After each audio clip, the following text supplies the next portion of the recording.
Welcome to my studio. I thought I'd do a short demo on how I begin some of my backgrounds on my turtles and some of my flowers. It's not really that difficult. First of all, you need a big box or you need to do it outside. And I usually, when I order a big frame, I save the box, or your local framer will have one as well. And this is just a shower piece of plastic that I get from the dollar store. And I will save it and use the same thing for when I do my monoprints. I also have these sticks to kind of hold the canvas off the bottom, but you don't have to have it. I just like it in case I want to scrape up the paint. I've already got my paint mixed up, my colors. I try to stay, but 4 to 5 colors, 3 if I can help it. Sometimes if you get too many colors, you'll end up with mud. So what I've done is I've mixed up the paint already, and I've added water and just a little bit of Floetrol. And I'm going to make sure I've stirred this up. And I have my tools ready. I have this nice little cake scraper and a little piece of plastic, and I have my water bottle ready in case I get it too thick, because I don't want it really thick this first time around, because I want the option of being able to pour on top of it, or collage on top of it, or paint on top of it. So what I'm going to do, without trying to block the camera, I've got my blue, and I am just going to pour it.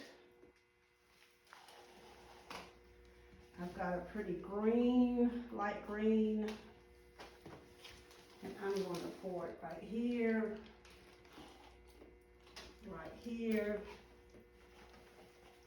and I really like this green. I don't use the real expensive paint for this. If you go to Home Depot or Lowe's, sometimes they have an oops section and you can pick up some strange colored house paint, or some like Michael's sometimes have these little cheaper paints on sale. And the reason I don't is because I know I'm going to paint on top of it or collage, so I will save my really good paints for the finished product. I think I like a dark on the end, just thinking compositionally. And of course, what you see will not be what I turn. It will change as it dries. Now I'm going to get my little tool, and I'm just going to drag the paint across.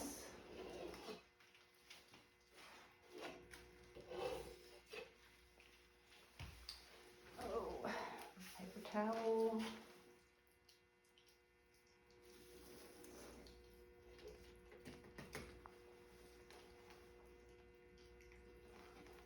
And sometimes I try to tend to my edges.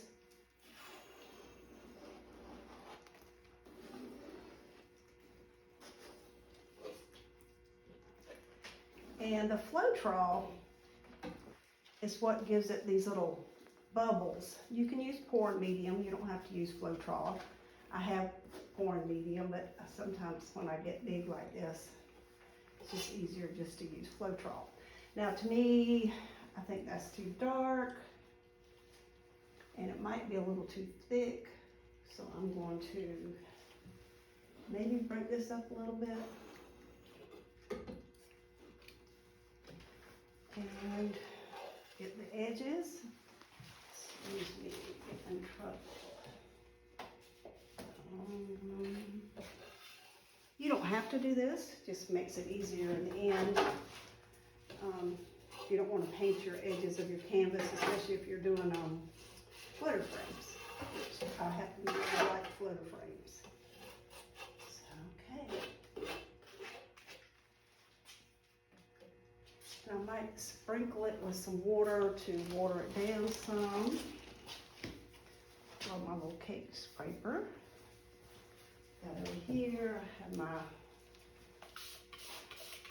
water gun. And then I'm going to let that dry. And then I will decide what to do with it. I probably will do another turtle, but I might change my mind. Like to be, kind of don't like it real thick right there, so I'm going to pour some of this over there. And then, and that's it. That's all I do. Just, and this, if I decide I don't like this color, I'll just glaze it over with a different color.